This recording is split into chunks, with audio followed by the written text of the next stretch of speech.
ये बहुत बड़ी कृपा है। एक बार जो वृंदावन आ गया उसके दुखों का नाश और मंगल की नींव रख गई। अब यदि वो सत्संग में सुने हुए वचनों को धारण करे और हर समय राधा राधा राधा ऐसा जपे, मान लो ये महान सिद्धि है राधा नाम। अनेक जन्म हार गए विषयों के चिंतन में, एक जन्म में जितना समय बचाए राधा नाम में दे दीजिए, आप जीत जाएंगे। आप विषयी पुरुष पापात्मा होते हुए भी महात्माओं को जो गति मिलती वो राधा नाम आपको प्रदान करेगा। आप विश्वास कीजिए राधा नाम पर। स्वयं श्री हरि इस नाम का रसास्वादन करते हैं। यमुना जी के पावन पुलिन में विराजमान कुंज में पद्मासन योगियों की भांति लगाकर अशुभ प्रवाह करते हुए हा राधा राधा ऐसा रटते रहते हैं।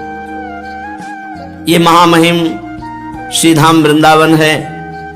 श्रीपाद प्रबोधानंद जी महाराज कहते हैं ये राधा और श्याम सुंदर में परस्पर प्रीति बढ़ा रहा है वृंदावन। प्रतिक्षण युगल सरकार के हृदय में प्रीति बढ़ा रहा है। ये वृंदावन वो है जो प्रेम स्वरूप प्रिया प्रीतम में प्रेम वर्धन कर रहा है और जितने भी यहां जड़ चैतन्य सबको प्रिया प्रीतम के प्रेम में उन्मत्त कर रहा है। कैसी अद्भुत महिमा है। जो वृंदावन में आगंतुक है, अभी आया हुआ है, एक बार बिहारी जी से मिला, एक बार राधा वल्लभ जी से आंख लड़ा ली, एक बार वृंदावन की रज में लौट गया, तो कह रहे हैं उसे अंतिम समय चिदघन वपु मिलेगा। वो भगवत स्वरूप होकर भगवान के नित्य धाम का वासी बनेगा। ऐसे जहां प्रिया प्रीतम नित्य विहार कर रहे हैं, ऐसे वृंदावन धाम की जो महिमा है, जो प्रिया प्रीतम में प्रेम बढ़ा रही है, वृंदाटवी जो जड़ चैतन्य को प्रिया प्रीतम के प्रेम में उन्मत्त कर रहा है, जो आगंतुक जन वृंदावन में आकर के श्री जी का नाम जप करते हैं, सावधानी से समय व्यतीत करते हैं, कोई अपराध नहीं करते, तो इतने मात्र से वृंदावन उसे भगवत प्राप्ति करा देगा। विश्वास करो ये भगवत धाम की अपार महिमा है। जहां काशी के स्वामी स्वयं विश्वनाथ जी महाराज इस रज की आराधना करते हैं, स्वयं ब्रह्मा जी, स्वयं उद्धव जी, बड़े बड़े महापुरुष जिस रज की आराधना करते हैं, जो रज शिव सनकादिक याचत, सो रज शीश चढ़ाऊं, किशोरी तेरे चरणन की रज पाऊं। ऐसी महामहिम भूमि है, एक बार आने से जीवन का जीवन बदल देगी। और बदल गए, बहुतों के जीवन बदल गए। जिसने वृंदावन की महिमा सुनी, वृंदावन का आश्रय लिया, वृंदावन का कुछ क्षण ही वास किया, उसके जीवन में कुछ अलग ही धारा हो जाती है। क्योंकि जहां राधा है वहां प्रेम की धारा निश्चित बहने लगती है। श्रीपाद कह रहे हैं ये ऐसा प्रेम रस प्रकाशित करता है, अशुप्ति चेतना हरण हेतु रेव ध्रुवम तथा पटल मंद ताकार मना शवो मादकहा। चेतना है पर वो सो नहीं रहा, पर वो सोता हुआ है। जैसे गाढ़ निद्रा में कुछ नहीं सुनाई देता, कुछ नहीं सुनाई देता, वो तमोगुण में लीन होता है, ऐसे यहां का भजनानंदी जग रहा है पर चेतना नहीं। कौन क्या बोल रहा है, कौन क्या कर रहा है, एक प्रेम की गाढ़ अवस्था है। कभी कभी बात करते हुए भी ऐसे नाम और मंत्र चलता है जो निरंतर भजन करते हैं। जैसे आप कहीं देखते हैं ना, बिजली के अक्षर चलते रहते हैं, बातचीत कर रहे हैं पर वो चल रहा है। जब उसमें गाढ़ अवस्था हो जाती है तो बाहर के न शब्द सुनाई देते, चाहे ढोल बजाओ, न बाहर का कोई दृश्य दिखाई देता, चाहे आंख खुली हो। असुप्ति चेतना हरण हेत रेव ध्रुवम, ध्रुवम कहना पड़ रहा है कि परम सत्य बात है, इसमें संशय मत करना। भजन का रस इस कोटि का बढ़ जाता है कि वो जागते हुए भी सोता रहता है। जागते हुए सोता अर्थात शब्द स्पर्श रूप रस गंध से बिल्कुल अलग प्रिया प्रीतम के प्रेम में डूबा हुआ। सुषुप्ति अवस्था नहीं है पर गाढ़ सुषुप्ति अवस्था जैसी, ऐसी ही समाधि होती है। आओ समाधि भूतर इत उत न चित डुला, स्वामी श्री हरिदास जी कहते हैं। यहां नेत्र रोग युक्त नहीं कि दिखाई नहीं दे रहा, बिल्कुल अच्छे नेत्र हैं पर कुछ नहीं दिखाई दे रहा, केवल प्रिया प्रीतम। जिधर देखो तो नेत्र गोलक ही प्रिया प्रीतम बन गए। पे मूर्ति नयनन बसे ते रस रहाय समाय, ये लक्षण सुन प्रेम के और न कछु सुहाय। नारायण स्वामी जी कह रहे रूप छके घूमत रहे तन को तनिक न भान, नारायण दृग जल बहाय है प्रेम पहचान। नेत्रों में रूप समा गया, नेत्र हैं पर कुछ और दिखाई नहीं दे रहा प्रिया प्रीतम के सिवा। जग रहा है पर कुछ शब्द स्पर्श रूप रस गंध नहीं, गाढ़ सुसुप्ति अवस्था जैसी भजन की गाढ़ अवस्था है। वो महाधनी है पर वो गरीब की तरह रहता है। वृंदावनवासी महाधनी, परम धन सच्चिदानंद घन प्रिया प्रीतम का नाम जिसके पास है वही धनी है। कबीरा सब जग निर्धना धनवंता नहीं कोई, धनवंता सोई जानिए जाके राम नाम धन होए, राधा नाम धन होए, कृष्ण नाम धन होए। भगवान नाम से धनी है पर बड़े दैन्य और गरीबी से रहते हैं। छोटा बनना बहुत बड़ी बात है, बड़े बनने के लिए तो सब तैयार है। इतना छोटा बन जाओ कि तुमसे छोटा कोई रह ही ना जाए। तृणादपि सुनीचे न तनते नीच अपन को कहत, तृण से भी अपने को नीचा। जिसके प्रिया प्रीतम उससे बड़ा धनी और कौन हो सकता है। ये ठसक प्रायः साधकों में ये गलती होती है कि सबसे पहले वो प्रभु को स्वीकार नहीं करते। शरणागत का मतलब केवल दीक्षा ले लेना नहीं होता, अहम को समर्पित करके होता है।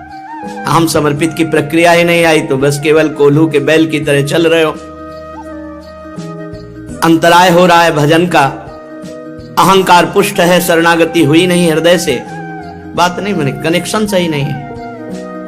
कहा कि बल्ब सही है, डोरी सही है, आपका बोर्ड भी सही है, स्विच भी सही है, आप डाले भी हैं उस बोर्ड में, पर कनेक्शन सही नहीं है तो ऑन करोगे तो जलेगा नहीं। थोड़ा और तन वांग मनोभीरमलय सोहम तो वाश्रिता, शरीर से मन से वाणी से अहंकार से मैं आपकी शरण में हूं निर्मल अमलई, किसी वासना की पूर्ति की नहीं, आपका हूं आपके लिए।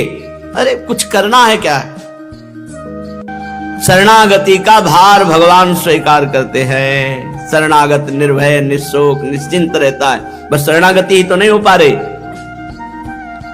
दैन्य ये शब्द बहुत कठिन है। तृणते नीचा अपने को ये बहुत कठिन बात है। यही आता है जब परम धन आता है, जैसे डाल में फल अच्छे आ जाए वो झुक जाती है, ऐसे ही भजन का जब फल मिलता है तो झुक जाता है साधक सबके चरणों में।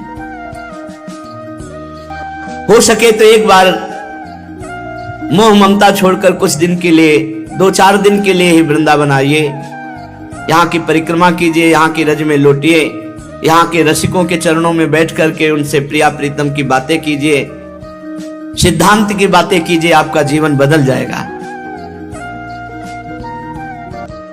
देखो कैसी दुरंत माया है कि अपने परिवारजनों का मोह इतना फांस लेता है जीव को, जैसे बच्चों की तोतली बातें, परिवार का आसक्ति मोह, माया कापि विमोहिनी शिशु कला लापा स्त्रिया सौरतम, स्त्री की मधुर चितवन मधुर वाणी, पुत्र का तोतली वाणी में बोलना और परिवार, इन सुखों में वो इतना बंध जाता है कि वृंदावन प्रिया प्रीतम की प्राप्ति, भजन, संयम, नियम ये सब उसको कुछ नहीं, पर वो इतना परिवार समझता है। सच्ची मानिएगा आप लोगों के ऊपर असीम कृपा है, जो मोह की बेड़ियां कब कट गई कैसे कट गई आपको पता नहीं चला। नहीं, इतनी विचित्र है कि भगवत मार्ग में आने पर, वैराग्य लेने पर भी वही घर की चिंता, वही घर के सदस्यों का चिंतन, वही प्यार, वही आसक्ति घसीटती रहती है। प्रभु की तरफ प्यार आसक्ति तो किसी बिरले पवित्र हृदय में होती है। यह अनिर्वचनीय विमोहिनी माया है, माया कापि विमोहिनी।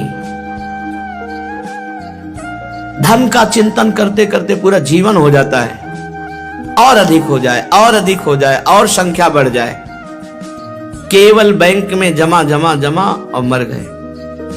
अब दूसरे उसका उपभोग करेंगे, अपना जीवन बर्बाद कर दिया। घोरा अनर्थ निदान मर्थ मह, घोर अनर्थ कर दिया इस अर्थ रुपये ने, पूरा जीवन रुपये का चिंतन, कुछ नहीं, सब कूड़ा करकट। ये कूड़ा करकट है जो तुम्हारे साथ न जाए तो कूड़े करकट को बटोरा। हरि नाम, राधा नाम, ये तुम्हारा लोक परलोक सब जगह मंगल करेगा। इसलिए श्रीपाद कह रहे निष्प्रयोजन, जिनका प्रयोजन ही नहीं, ऐसी चीजें तुमने कमाई। थोड़ा होश में हो जाओ, प्रयोजन सिद्ध करो। तुम्हारे मनुष्य जन्म का प्रयोजन है साधन धाम मोक्ष कर द्वारा। ये मोक्ष का द्वार है मानव देह। समस्त पापों से, दुर्गतियों से, दुखों से, विपत्तियों से मुक्त होकर परमानंद स्वरूप भगवान में स्थित होना। अतः स्वार्थ को तू समझ, अपने स्वार्थ को समझ। ये तुम्हारा स्वार्थ नहीं है कि आप पूरा जीवन परिवार के मोह में नष्ट कर दिया। 20 मिनट भी बैठकर राधा राधा नहीं रटे, कभी भगवत धाम नहीं गए, कभी किसी की सेवा नहीं की, कभी भगवत आराधना, व्यर्थ का जीवन चला गया। अतः अब तू होश में हो जा। स्वार्थ भ्रंश करम तदन्य शकलम त्यक्त्वैव ही वृंदावनम। एक बार तू वृंदावन आ जा, एक बार सत्संग सुन जा, एक बार रज में लुट जा, इतना ही तेरे जीवन के लिए काफी हो जाएगा।